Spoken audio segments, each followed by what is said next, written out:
Hey guys, this is Priyumna and welcome back to my channel. Thank you so much for all the views that you've contributed to Ingagi Lechil. Hojik Ingagi Lechil Sangai Studio ki YouTube channel dagi thagachaba asi 7,189,308 views lere. Adugi as a way of giving back, mayamna comment asu yam toina hungbirakpa Ingagi Lechil se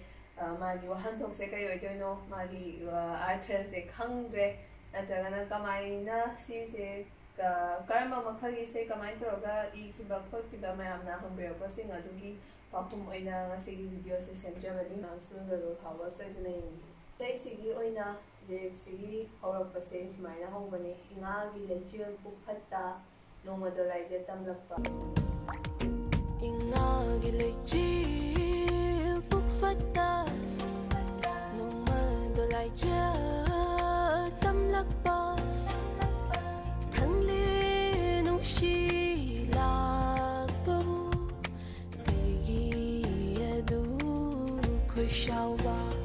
अना इसे इजखिबा मतमदा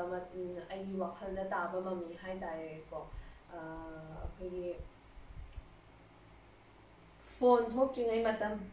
अदगी लंबी थोंग नातै चाद्रिङै मतम चथोक चसिनगी पाम्बै हुजिकी सुमाइना एफिशिएंट ओइना हाइदी मरांग काइना लेबसे लेज्रिङै मतमदा नुपा इचम चम्बा फैमिली अमगी नुपा अमगा इचम चम्बा फैमिली अमगी नुपी अमगा ना यामना pure over romance ama adu moini gi marakta leba romance ama adu do picturize toraga wakhalda sagacharaga izakhiba isaini asagi nupa se ga nupi se ga haitare ko ai adum open oina casual oina dum wai gi sajarake mayam su dum tabiu nupa se ga nupi se ga khagi thengna se una se ga de haina kiba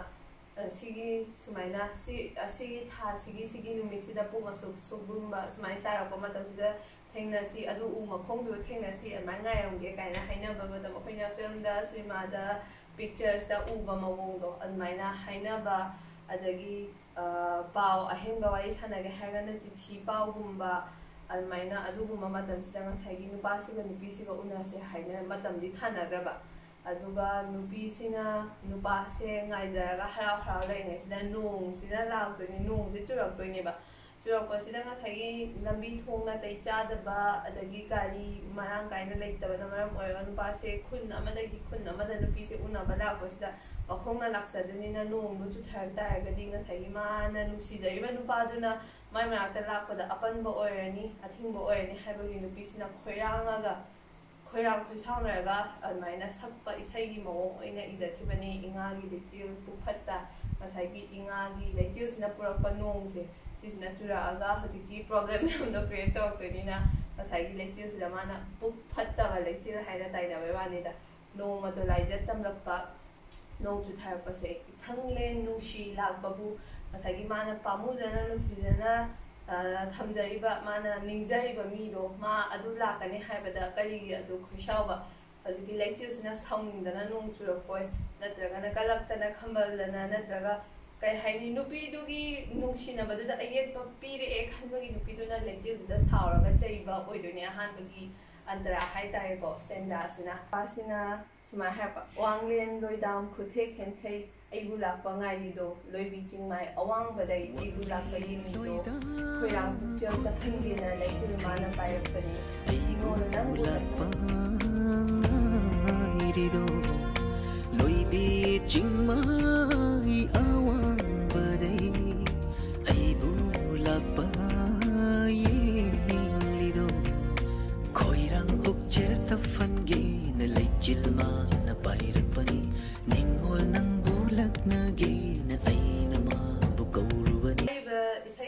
अना नुपागी character से सागचलिब मतमदा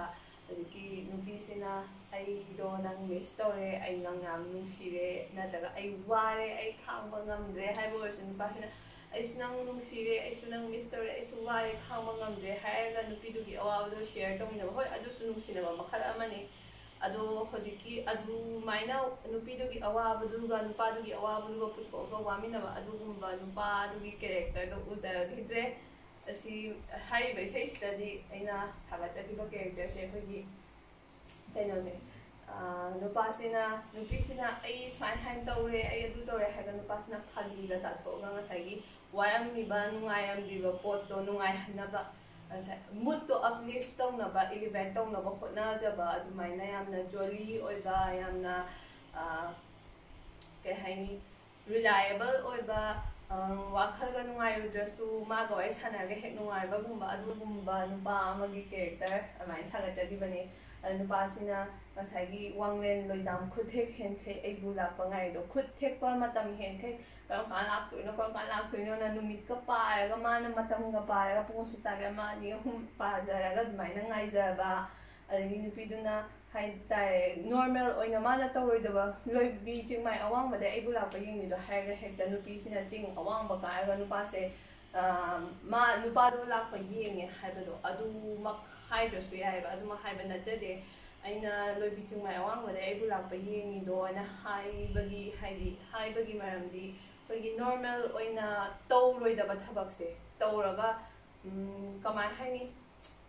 naturally ꯑꯩꯒꯤ normal daily ꯔꯨꯇꯤꯟꯗ ꯌꯥꯎꯗꯕ ꯊꯕꯛ ꯑꯃ ꯑꯩꯅ ꯑꯩꯒꯤ ꯔꯨꯇꯤꯟꯗꯣ ꯊꯨꯒꯥꯏꯔꯒ ꯑꯩꯅ ꯃꯥ ꯂꯥꯛꯀꯅꯤ ꯅꯠꯇ꯭ꯔꯒ ꯃꯥ ꯀꯩꯅꯣꯒꯤ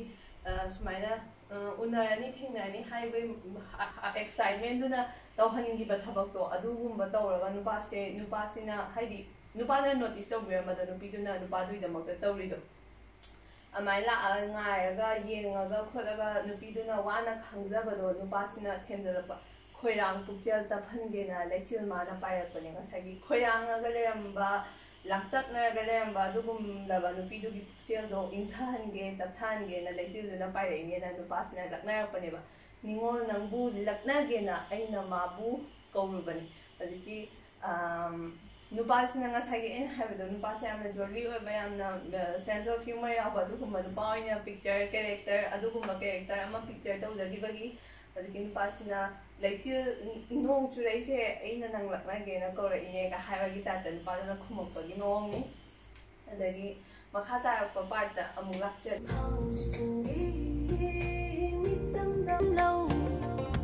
ꯌꯥꯡꯗꯧꯁꯨ ꯅꯪꯅ ꯍꯥꯊꯤꯡꯕꯤꯕ ꯂꯣꯌꯨꯝꯕꯩ ꯆꯦꯡꯂꯧ ꯑꯍꯦꯟꯕ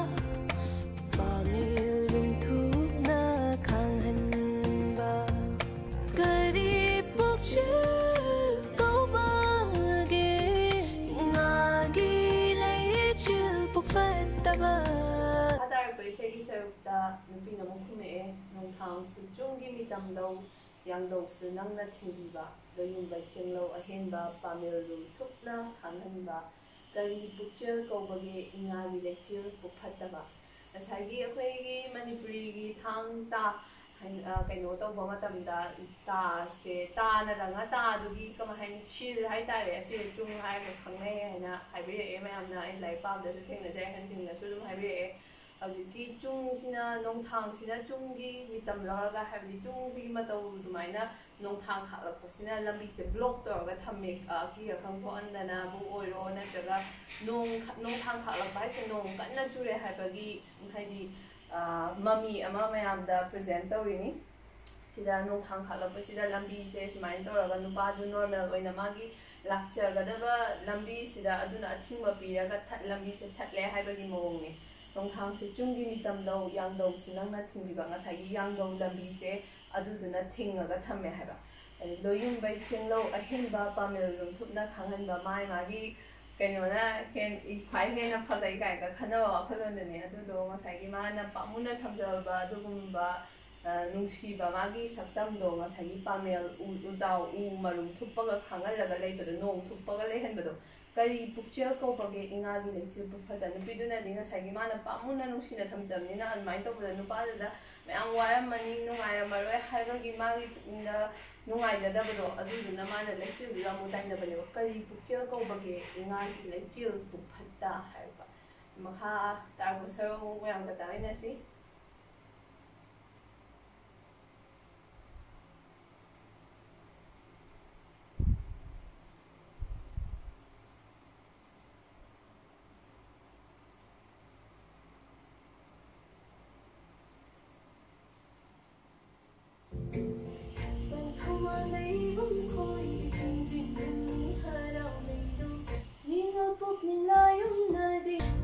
ꯄꯨꯛꯅꯤꯡ ꯂꯥꯌꯨꯝꯅꯗꯤ ꯃꯥꯕꯨꯔꯣꯏ ꯄꯥꯈꯠꯆꯩꯗꯣ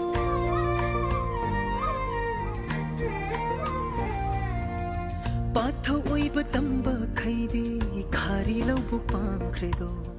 लम्हेलब थमोइनदी नंगी इखौ लांगलेदो पंथौ मानबा इबुंग खोइदी चिंजिन हुनी हरावनिदो नोंदो चुराबनिना अखोई कइनो तोबा यानी लौ सिंगबा फौ थाबा ngसाइने हाइदबि लो इचम चम फैमिली अमगी फार्मर की फैमिली ओरो इचम चम अदमाइना लेजरम थाइनगी मतंदा लेबा फैमिली अमगी पिक्चर नि अदुदा नुपीसिना ngसाइगी माना पाखचैसिना पंथ मागी कै हाइनी मपा सकपा मबुंग सकपा मी लेकाइगी मी गई नत्रगा इमु मनुंगी मी गई मोय गईदी चिंजिन हुनी हराव लेदो ngसाइगी नोंग ताकपदा मी लेमा हराव नै नुंगाइ नै हाइबगी मोंगनेबा दुबु मागी थमोइददी निंगोल थमोइ लायुमनदी माबु लो पाखचैदो मागी नुपादो नोंग ताराबनिना मयामना थबक चिनागिबा दुमाइ चिनागिबा याइ नत्रगा लंबी दो लापदा फरक ताबो ओइबा याइ अदुगुमा प्रॉब्लम याम लेरपा याबनिना मागी नुसिबा नुपाददी मान उजररोय हाइबगी मी पाइजबदो अदु फोंदोकजबनी अदगी सिगी मखा तारपदा नुपाना मुखुमे पाथौ ओइबा तंबा खैदी खाली लोबु पांख्रेदो लमहेलब थमोइनदी नंगी खोलांगिदो ngसाइगी नुपीसिना नुपाद उरोय हाइबा पाखचबता नतना नुपासिना सु नुपीसे उनिंगबगी इखौ लांगगा लेरमदो मागी पाथौ ओइबा हाइदी मागी मसुंग ममानबसिंगी लबुक माके लोइन पांगनाग्रे मागी सिंथा पांगनाग्रे माना तौफम थोकपा मथौ लोइना चिनाग्रे अदु नुपासिगी थमोइददी अमा तौरे चंगदा ngसाइगी नुपीसे उनिंगबगी इखौ लांगबसे सिसिना नुपासिदा अदुम खौरांग हल्लगा लेहनबदो अदुदो ओय हाइना अदमाइना इजबा मतेकनी अदगी सिगी मखा तारपदना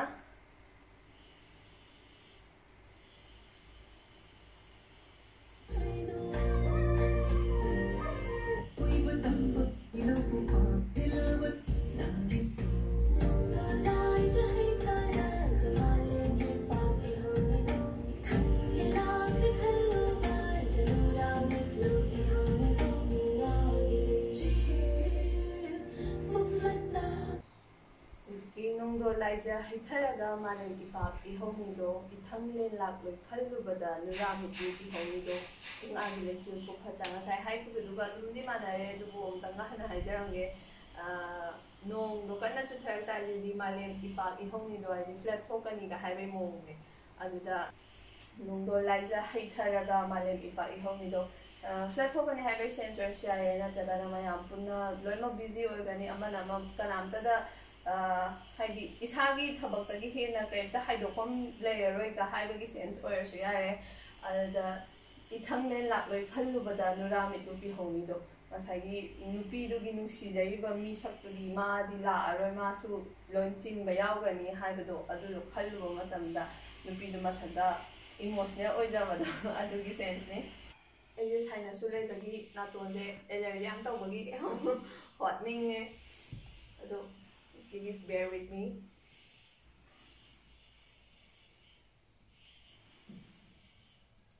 Adagi nupana hai. Ningol sainon haiga naba sanna fauliye nonglei safu matho naba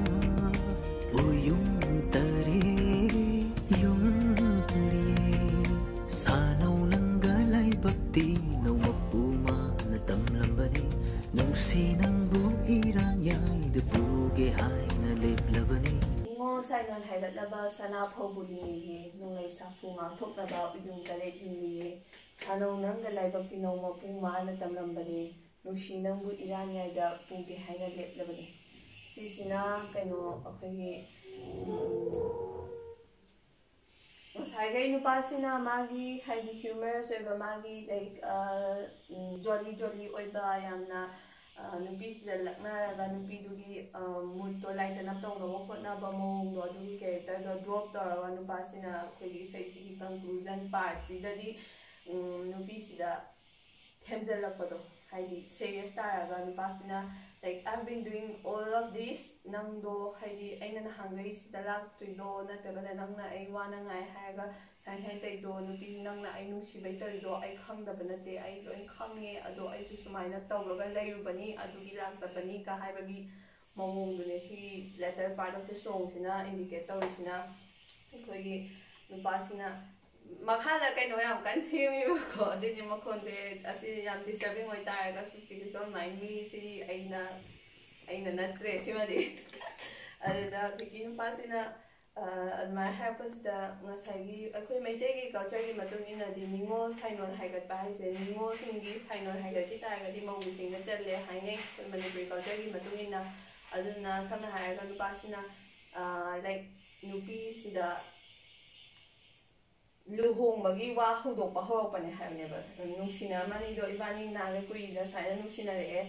ibani thungna ningbagi mawong nupasina nupisiga like magi rest of the life to nupisiga share tawningbagi apambada phongdokpa horokpaneba ningo sainon haigatnaba sana phobodingi nupidugi mana akoi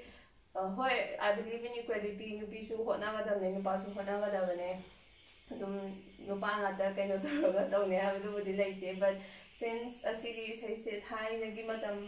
jamjamna lambi thonglai na dingai ko lai na dingai matam haise ada base obani na manipur se adu matam dagi haraga male dominated patriarchal society ama oyapanina adugi matam da men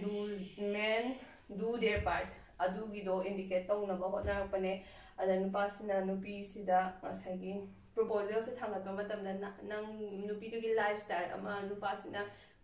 sagachabado adudugi picture ne uhanjai se mayamda adagi nonglai saphunga thoknaba uyung tare jungli haiba hoi mayamna sigi part sai matang si mayamna dum understand tongna dum ui comment pajabadasu ado sigi kaino sida nupa do nga haijagibdo magi part tawrine habdo nupi do laaga nupi dugi leifam ama nupa do na provide tawba leibagi haidi punsi mahing ama nungaiba punsi mahing ama nupi do da pinaba hotnabado adu nupa do na nupi do nuksibagi effort to matang asida uhanjanaba hotnajabane ningol nangga laibakti no mapu manab nuza nangga laibakti no mapu mana tamlambane tawbase sisina laibakti na baisda buthungna ba haibane adum aiga nangga laibakti na hai ibani da thungnare adu mapu akhoi lies na maina semama ba hanagi match met in heaven do adugi type tare nupasina adu mai nupi do magi soulmate ne kai khanjabagi adu mamone nungsinangbu iranyai da puge haina laklabane nupasina nupi do lobba laine haibagi adugumba adugi depiction ne ba ada nupi sina khume makhata na hongloi thangloi khongthang hongloi thangloi khongthang nang yaudaba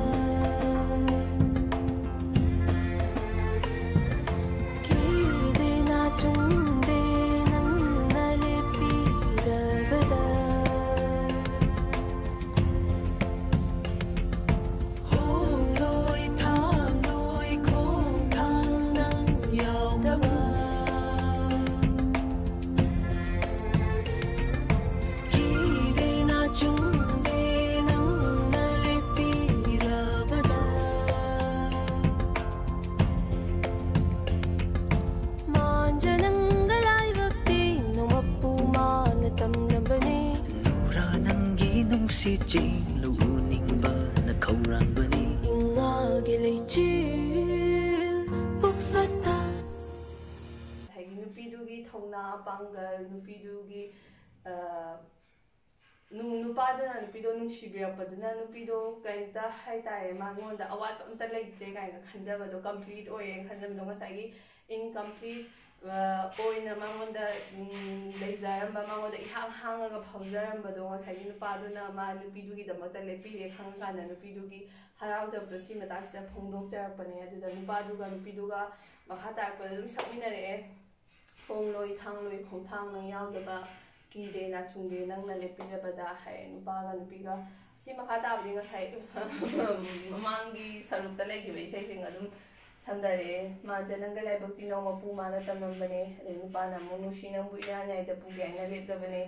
regi inga gi lecture puphatta haibada shangre adune mayam da hode isai wahanthok haibu there's nothing like adum complex oiba natraga hena oinaba honaba khoba adum bakam le jade me amna isai inga ge lecture complex oi adu to eda to haibu it's just random words akoina matang matang gi oina thengraba wada do we place it together and blend it together to make a song aduna mi na targa isai se ka hena luna bani haibu adu gomba intention amta le jade me amla na khanbi ganu makha tarpa akoi sigi video se loraga matung aigi channel da karamba video upload tawjaroge habdusu mayam adum comment pibiramo aduga comment aina sum inga ge lecture gi comment pajabada English subtitle hai tare ko provide to bio haina mayam ma habire adusu aya thuba matam da dum thagarakna ma hona jage mayam su soidana ngai bio adudi asi video se side lesson jage. Thank you so much and have a nice day.